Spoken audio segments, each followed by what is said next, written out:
Hi, my dear viewers, welcome to my channel. আজি মই আপোনালোকলৈ দ্বিতীয়টো ভিডিও আগবঢ়াব ওলাইছো অসমীয়া থলুৱা খাদ্য হিন্দলৰ ৰেচিপি। মোৰ প্ৰথমটো ভিডিও আছিল কলা কচু আৰু শুকান মাছ। হেতু ভিডিওত আপোনালোকৰ পৰা যথেষ্টখিনি মৰম আৰু সহাৰি পাইছো। তাৰ কাৰণে বহুত ধন্যবাদ। আপোনালোকৰ মৰমৰ কাৰণে আজি মই দ্বিতীয়টো ভিডিও বনাবলৈ উৎসাহিত পাইছো। আজি বনাব ওলাইছো হিন্দলৰ ৰেচিপি। হিন্দল কেনেকৈ বনাই চাই থাকক ভিডিওটো শেষলৈকে।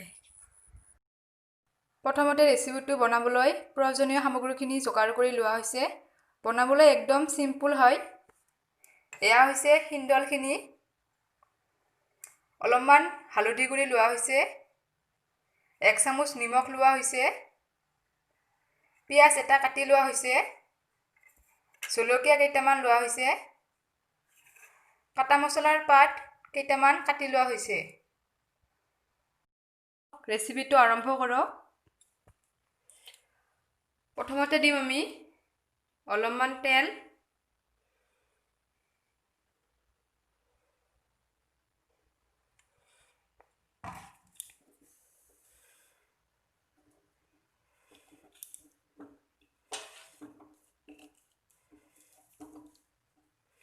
এয়া তেলখিনি গৰম হৈ গৈছে। এতিয়া দিম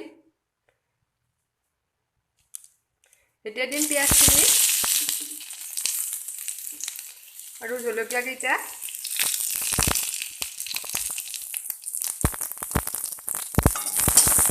ভাজি ল'ব লাগিব।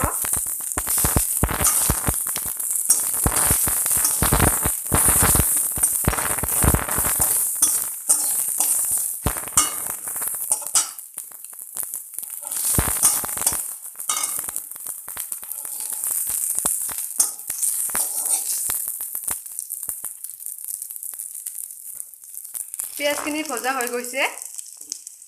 এতিয়া দিম হিন্দলখিনি।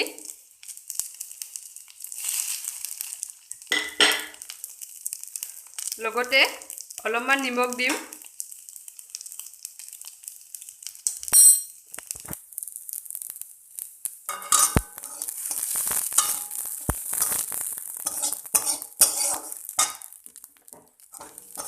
হিন্দলখিনি অলপমান ভাজি ল'ব লাগিব।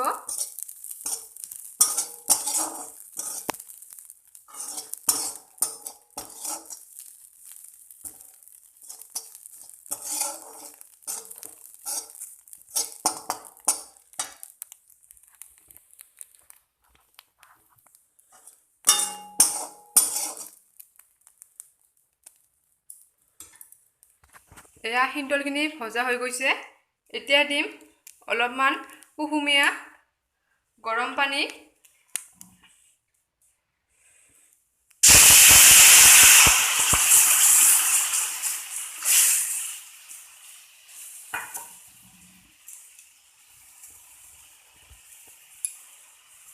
আৰু অলপমান হালধি গুৰি দিম।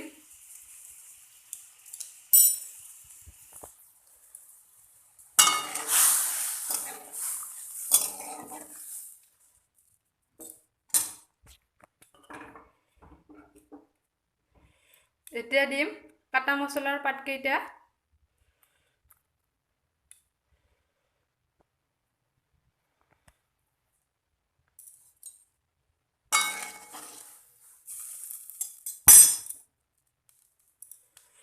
এনেকৈয়ে হিন্দল বনোৱা হয়।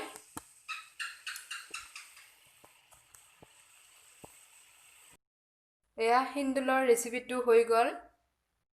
ভিডিওটো চাই কেনে পালে কমেণ্ট কৰি জনাব। আপোনালোকে বনাই চাব, খাবলৈ বহুত টেষ্টি হয়, স্বাস্থ্যৰ কাৰণেও বহুত ভাল।